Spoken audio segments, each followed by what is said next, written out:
This is the OTB Television Network, a service of Capital District Off-Track Betting.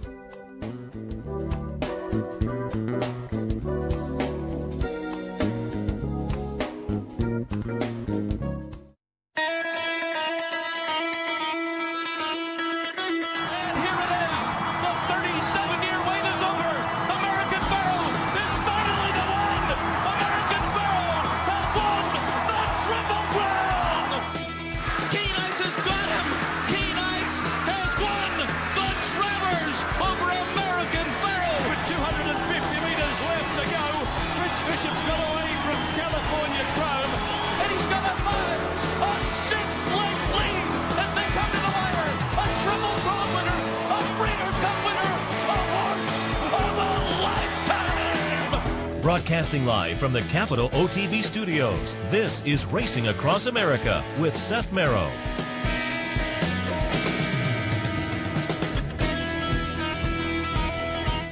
Good morning and welcome to the Saturday edition of Racing Across America. I'm Seth Merrow. Thanks for joining us. Abbreviated show today, again with another 11:50 post time at Aqueduct. We'll have to find out what their plans are for the winter. I'm guessing they're just trying to get the 10 races in here for a while, and so we're getting the morning starts. I would think they will kick a little bit later on as we get into December and it gets darker even earlier. I think the 10 races will be tough then, so we'll see. But again, a little bit of an abbreviated edition as we've done last week or so. So we'll get to the NYRA pregame kind of towards the bottom of the hour, a little bit after. But we have two nice guests scheduled in the meantime. I had talked to Tommy Albertrani yesterday. He has a couple of horses in today's Red Smith down at Aqueduct, highlighted, of course, by Sadler's Joy, the morning line favorite. So we talked a little Sadler's Joy and more. He had a couple of nice winners. One debut winner last week down at Aqueduct, and then a couple of weeks ago, he's got that nice Faya, the turf sprinter. So we talked about those horses with Tommy as well. And coming up a little bit later on, it's Ron Gierkink, the Daily Racing Form correspondent for Woodbine. We'll talk to him because Woodbine has 4 really nice stakes today. Should be a lot of fun. The return of the Queen's Plate winner, Mighty Heart, and the Breeders' Stakes winner that upset the chance for Mighty Heart at the Canadian Triple Crown, Belichick, also back this afternoon in the Ontario Derby, but Pink Lloyd and the Kennedy Road, and there's also the Bessarabian. It's a nice stakes day at Woodbine, so I thought we'd catch up with Ron, get some ideas there. Let me hit you with a couple promos that are of note, because today here at the Clubhouse Racebook, I will have a $300 bankroll. 20 lucky folks will get selected to participate when you show up at the clubhouse between 11 and 2 today. Toss your name in the hat. We will randomly select 20 folks to be on the team at about 2 o'clock. I'll be betting from 1 until about 5.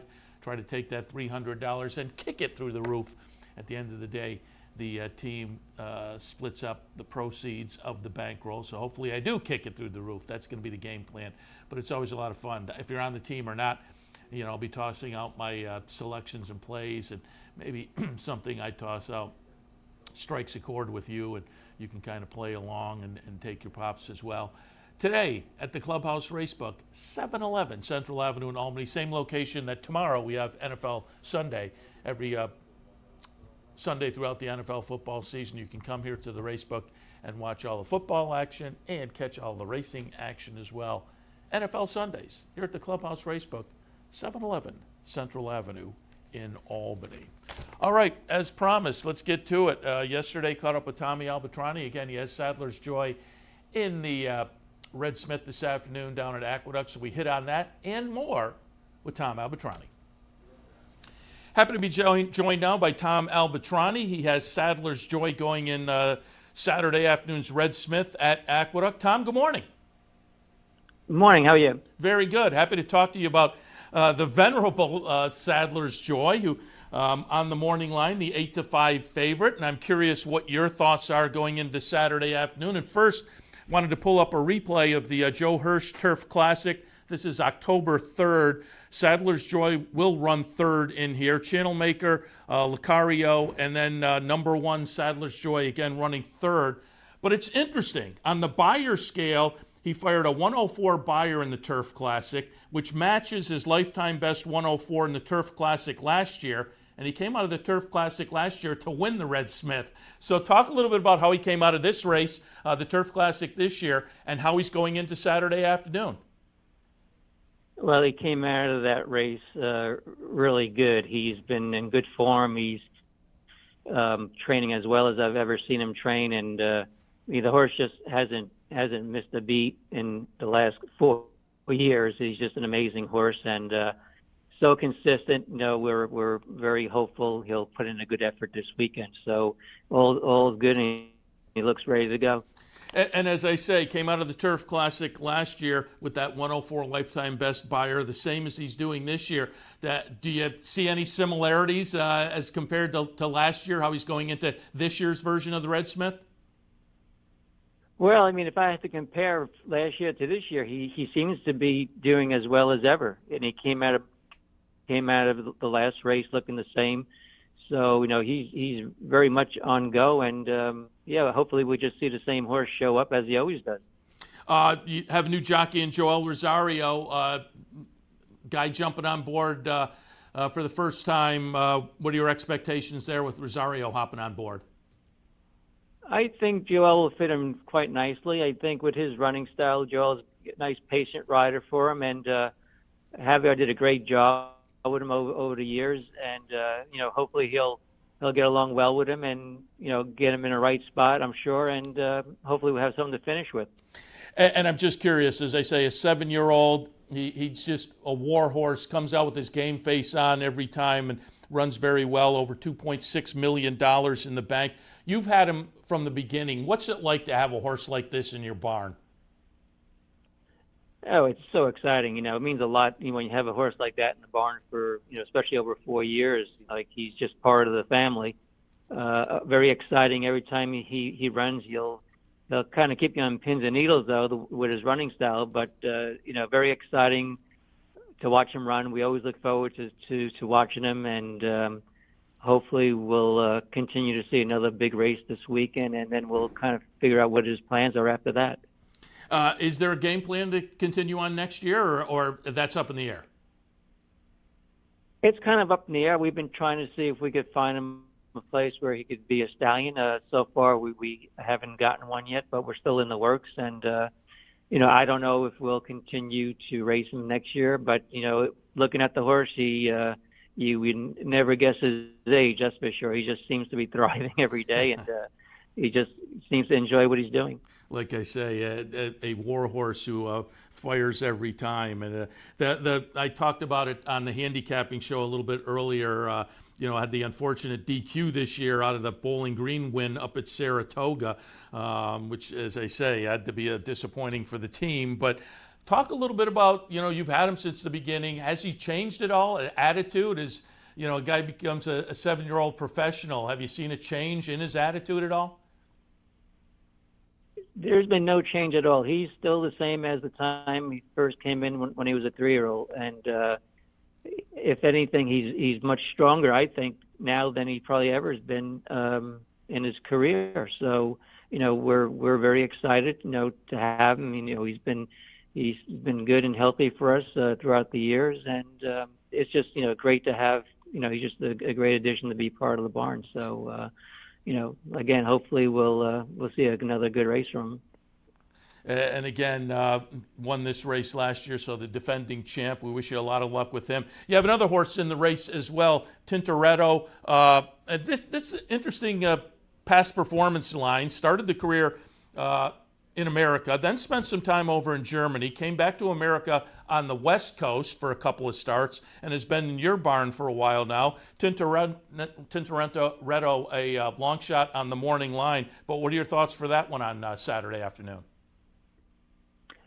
Yeah, he's a horse that's interesting.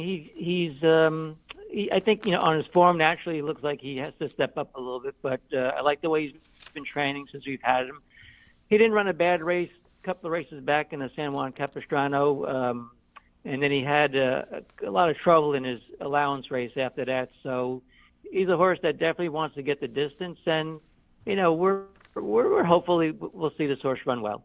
All right, we wish you a lot of good luck this afternoon with both of them. But before we let you go, I wanted to talk about a couple other horses because I wanted to go back to last week, and we have the replay. First-time starter, Wolfie's Dynaghost.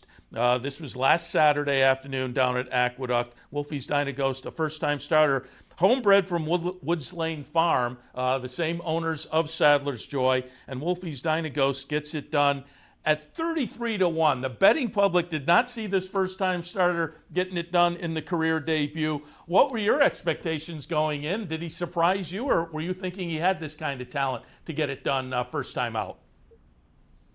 No, really, honestly, it was no surprise. We knew this horse had a lot of talent.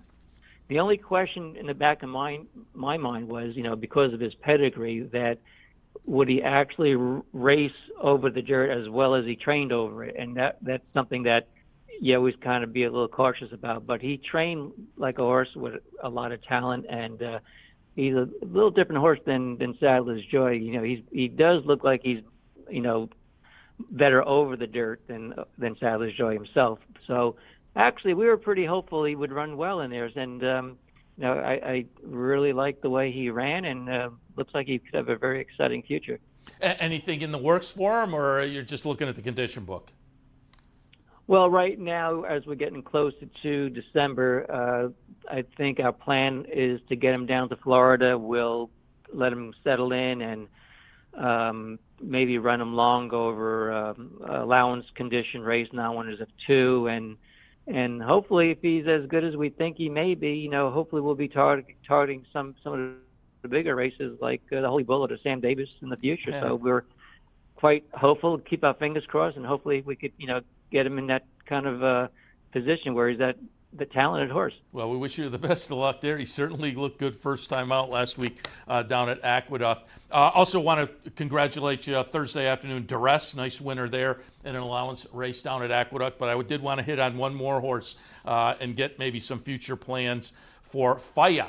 And we're going to look at Faya here in the Maryland Million Turf Sprint from October 24th. Faya purchased a couple of starts back by Rob Masiello. So you've had him now for a couple of starts, a couple of wins, including this one. The number 9 Faya under Trevor McCarthy gets it done. Boy, this is a nice little turf sprinter. When you got this one in the barn, did you know immediately that you had something special? And what's the game plan going forward for Faya? Well, when I first got him, it's hard to tell a horse coming from Laurel to New York to run possibly at Saratoga, thinking, well, is he that good a horse the way he's run his last few races, or has his competition just been that much weaker? But when I first glanced at him, I thought, wow, this horse is really a solid looking horse, and really caught my eye training in the morning. I just loved him from the get-go.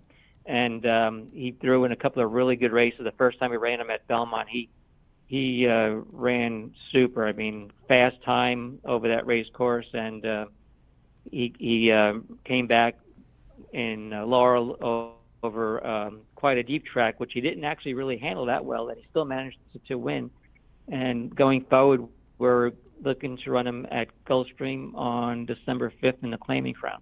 Oh, nice. And I'm looking at the Equibase page right now. He's already down there because it looks like he had to work yesterday at Palm Meadows.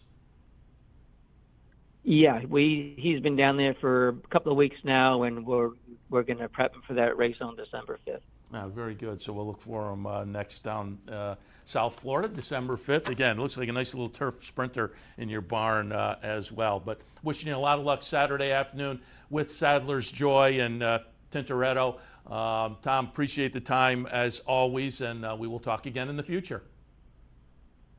Okay, great. Appreciate it. Yeah, I appreciate the time. Tom Albertrani, again, Sadler's Joy, the morning line favorite in the Red Smith on Saturday afternoon. Where's the best place to find your favorite teams, your favorite food, daily drink specials, and wagering on live horse racing? Legends Field Sports Bar, 711 Central Avenue, Albany. Get your game on day or night with 75 flat-screen TVs, tournament-style pool tables, a private banquet room, and live horse racing. So if someone asks you, where's the best sports bar in the Capital Region? Tell them Legends Field Sports Bar, inside the Clubhouse Racebook, 711 Central Avenue, Albany. What if there was a way to become a better horse player, to have a better knowledge of the game, to be more successful? What if there were a way to take what you've learned, what you know, and make better decisions, better choices? In horse racing, knowledge is a powerful tool. Race results and replays, past performances and live streaming, wagering from all your digital devices. Capital OTB. Become a better horse player. Birdstone is an outside front. They're coming down to the finish. Can Smarty Jones hold on? Here comes Birdstone. Birdstone surges past. Birdstone wins the Belmont Stakes. In front, but here comes High Chaparral. High Chaparral, the defending champ, to take it to Falbrough. These two arch rivals head to head with Joe Hart bearing down on them. It's going to be a three-horse photo finish in the turn. Here's the wire. Photo finish.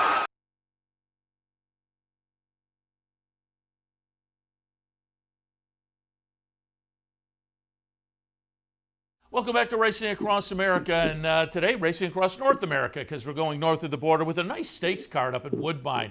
Reached out to our friend Ron Gierkink, Daily Racing Forum correspondent up at Woodbine. Ron, good morning. Good morning, Seth. How are you? Very good. And there was some talk in the studio amongst us this morning because Toronto mentioned some new lockdown rules going into effect, but there will be racing this afternoon at Woodbine. Yeah, we should be good for this weekend. Past this weekend, it's still sort of up in the air. I mean, it remains to be seen whether Woodbine can work out something with the provincial government regarding racing during the lockdown. Well, keep our fingers crossed, certainly. But nice card today, nice stakes action today. Let's kind of hop right into it. We have 4 nice stakes, and the Ontario Damsel will kick things off in race number 3 this afternoon. I pulled up a replay of the Wonder Where. Merveille, the winner, number 5. Number 6 is Curlin's Voyage. They were in different positions 3 starts back in the Woodbine Oaks. And I'm kind of going back to that Woodbine Oaks. I'm tilting towards Curlin's Voyage, but Merveille is going to be the winner here in this Wonder Where, the most recent race. It looks like these two are going to duke it out. Field is 6, but how did you see this afternoon's Ontario Damsel? Yeah, I saw it the same way, Seth. Those two look like the main protagonists again. I mean, you look at that Wonder Where too. Curlin's Voyage sort of had to wait for room on the far turn along the inside. Merveille had a perfect trip, unlike in some of her previous races. So, maybe Curlin's Voyage might be at her best on the Tapeta rather than the turf as well. So I think she's maybe going to have the edge. But really, it looks like it's between those two. They're both drawn inside, and this week the inside has really been the place to be on the Tapeta and Woodbine. So I'm siding with Curlin's Voyage. Yeah, as I say, I was kind of going back to that Woodbine Oaks as well and going in that direction. But a fun race to kind of kick off the stakes action. One I'm really looking forward to a little later in the day, the Ontario Derby. And this is a rematch between barn mates, Josie Carroll's Mighty Heart and Belichick. Mighty Heart last time in the Breeders' Stakes was going for the Canadian Triple Crown and got hounded a little bit early by a long shot and wound up fading at the 1.5 miles. But Belichick appreciated the distance and got it done. But again, I'm going to kind of go back a little bit with Mighty Heart. I'm going to show here the replay of Mighty Heart's Queen's Plate victory. Mighty Heart will be the number 13. Winning, but Belichick runs second. Belichick, in only his 3rd career start, a good second in the Queen's Plate. And again, as I say, followed that up to spoil the Triple Crown try for a Mighty Heart in the Breeders' Stakes. So again, they're the 2 interesting ones. But for me, I'm going back to Mighty Heart to be a little player. I thought Field Pass. I thought Mike Maker taking a shot, bringing Field Pass in, was a little bit intriguing in this race as well. How did you see the Ontario Derby? Yeah, I like the Queen's Plate card. It was a speed favoring track, so really Belichick ran against the bias that day, and Mighty Heart rode the bias, and you can see the way Belichick won the Breeders' Stakes impressively. I mean, he had that hot pace to chase that where Mighty Heart was hounded all the way, and I guess the connections were upset with the ride because they replaced Fukumoto with Hernandez. Who was available for the race, I guess. So Hernandez is going to ride Mighty Heart for the first time today. I'm going against him today. Like I said, I prefer Belichick, and Field Pass, like you mentioned, he's a turf expert, but his only win, his only race on synthetics, he won the Grade 3 Jeff Ruby Stakes on the poly track at Turfway back in March, and he's come up to this race in good form off of back thirds and Grade 2s at Churchill and Santa Anita. So I think he's pretty live today, and he's on the inside.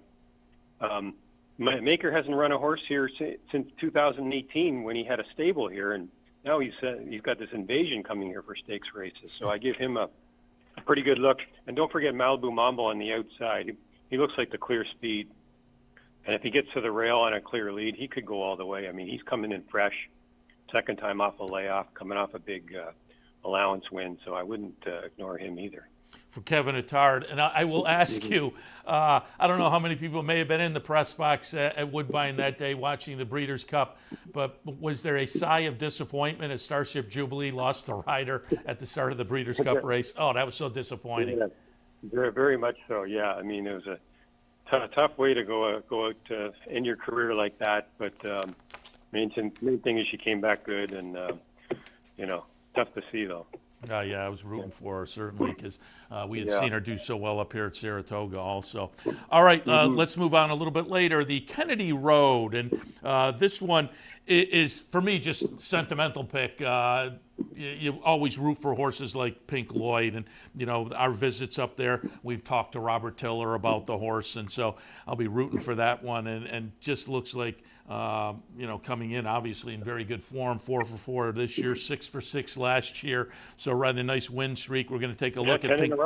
Yeah, we're going to look at Pink Lloyd's last victory in the Vigil. Pink Lloyd will be the number 7 horse in here, but Ride a Comet, certainly a solid contender. Silent Poet, certainly going to be a contender. And at a price, I thought the Cassie horse, Super Stonehenge, for Live Oak was interesting as well. How do you see the Kennedy Road? Yeah, Pink Lloyd's won 10 in a row, but this is the toughest field he's faced in a while. Now that said, he's coming off a 2.5-month layoff. I mean, that's because there was nowhere to race him on the PETA during that time. So I wouldn't worry too much about the layoff. And if you go back through his career, he's never lost when he's fresh, 6 for 6, including winning his debut way back when. So he's primed and ready for this race. And he's got a good post out on the outside. But Ride a Comet's comeback was very impressive. I mean, that was an inside bias track, and he came charging from 7th on the outside and won with the 93 buyer. That was going 7/8 though. So the question with him is, like, 6 seems a little short for him. And of course, Silent Poet is the speed of the race. He's turned into a turf expert the last few years, and he's 4 for 4 this year sprinting on turf. So he's coming in the race, in good shape. He's only had one work since his last win on October 18th in the Grade 2 in the Arctic. So I'm questioning him a little bit on that, but he's a very game horse on the lead. So Pink Lloyd is going to have somebody to track, and he's going to have somebody to try and hold off if all these horses sort of run to their best races. Yeah, and Silent Poet, Justin Stein on board. I'll bring up, because we were doing a handicapping show, taped it a couple days ago, and I looked up Stein as we were doing the show. It looks like there's going to be a nice little battle coming down to the wire on the jockey side of things up at Woodbine. Yeah, I mean, just yesterday, right? Hernandez tied it up, and then Stein won one in front by the end of the card. And if we don't race past this weekend, it's going to be quite a duel for the rest of the weekend between these two for leading rider, and neither of them have been leading rider at Woodbine before. So yeah, they've pretty good race. They've separated themselves, but they're going to ding dong it. It looks like to the end. All right, let's move on. Final stake of the day is going to be the Bessarabian, and my colleague Mike Callahan and I did the handicapping stakes review a couple of days ago, taped it, and we both like Amalfi Coast, and so I'm going to pull up the Sweetbriar 2 from October 23rd. Amalfi Coast is going to be the number 7, and as I say, we both like that horse. Jakarta, though, for Mike Maker, as you say, he comes in with some live horses, and Jakarta may try to speed pop him. Again, I thought a Live Oak horse would be interesting. Super Escape from Mike Trombetta. Painting, I think, could be a player in here as well, who finishes 3rd in the race we're looking at right now. So again, this is and Super Escape ran 2nd in this race, so the 1, 2, 3 finishers right back. What are your thoughts on the Bessarabian? Yeah, you can make a case for all those, Seth, and even throw in Boardroom, the 2-horse, the 3-year-old filly who should be unbeaten, but she had broken equipment in her only loss when she was third to Artie's Princess in the Ruling Angel Stakes. And Artie's Princess is in this race too, and she's got a shot with her tactical speed. So I think you're right. I think I'm Off the Coast maybe deserves top billing. I mean, she won this race last year when she got really good at the end of last year, and the same thing seems to be happening this year. Her first 3 races this year, I mean, she had throat surgery going into the Grade 3 Seaway, and I think she's improved since that. If you just throw out that Grade 2 Canadian where she ran in a turf route and it was too close to a hot pace. I mean, she did have a dream trip along the rail last time, but she did it with a 98 buyer, and she gets Steinbach. So I think she's going to be the lukewarm favorite in spite of what the morning line says. Yeah, I was looking at the morning line. I thought that may be a little bit generous, but I'd take it if we got it. It's going to be a fun race in a series of fun stakes races today up at Woodbine. And you and I were talking before we went on the air, and I wanted to give you a chance to also talk a little bit about tomorrow's stakes, a couple of 2-year-old stakes. Always fun this time of year to watch the 2-year-olds, because when the calendar turns in about a month, they'll become 3-year-olds, and that's always fun to kind of get a little head start. And tomorrow on the card at Woodbine, the Gray and the Mazarine. Give us some thoughts on the 2 stakes for Sunday afternoon. Yeah, they're both Grade 3 routes, and the Mazarine for fillies, super sensational, the unbeaten Cassie filly that Live Oak Plantation owns. She's going to be the heavy favorite, and this is her first start around 2 turns. She looks like she could be any kind. I mean, they almost ran her in the Breeders' Cup fillies, and they passed the race to try, to run a bit of an easier spot here. That said, it's still a good field. I mean, I picked Designer Ready in the paper. I think she won her only start coming from well off the pace going along on the turf, and she beat 3 next out winners that day. She's very well bred, a Tappet filly, Bruce Lunsford homebred. And Cassie has 2 unbeaten horses in the Gray, Easy Time and Helium.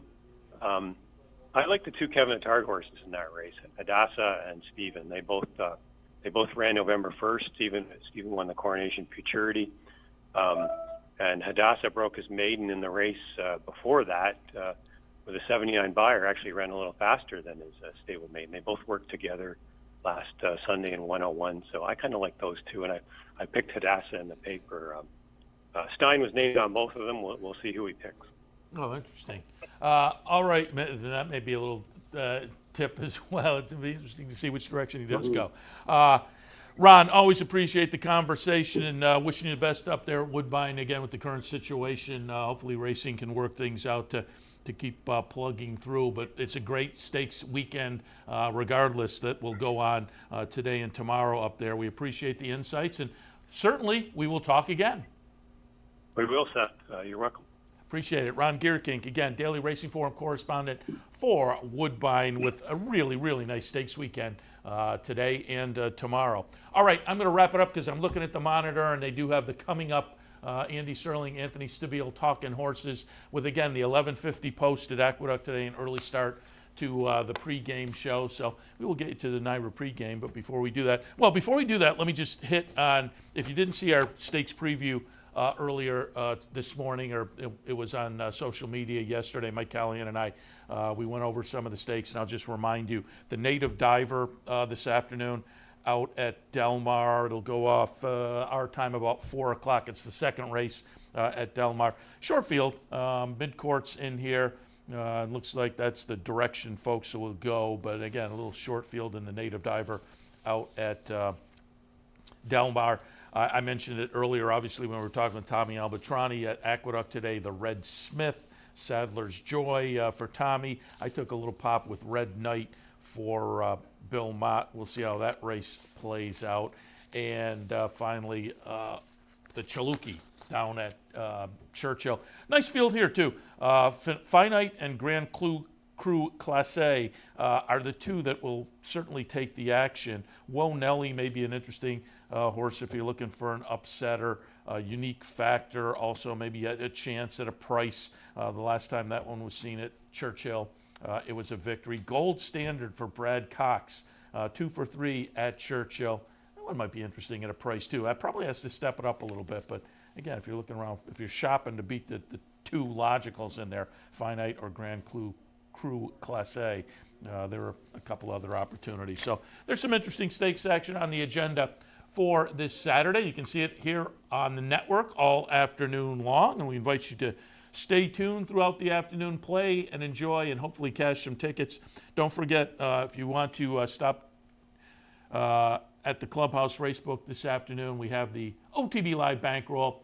Folks will start putting their name in the hat between 11 and 2, and about 2 o'clock we'll select 20 folks to be on the team. I'll start playing at about 1 and hopefully juice that $300 up to much, much more, which the team will split up at the end of the day. Always a lot of fun. OTB Live Bankroll, Clubhouse Racebook, 711 Central Avenue in Albany this afternoon. All right, Serling and Stabile are underway, so I'll wrap it up for this Racing Across America. Thanks for tuning in. We'll have some cut-ins this afternoon from the OTB Live Bankroll out in the front half of the racebook, so we'll see you then.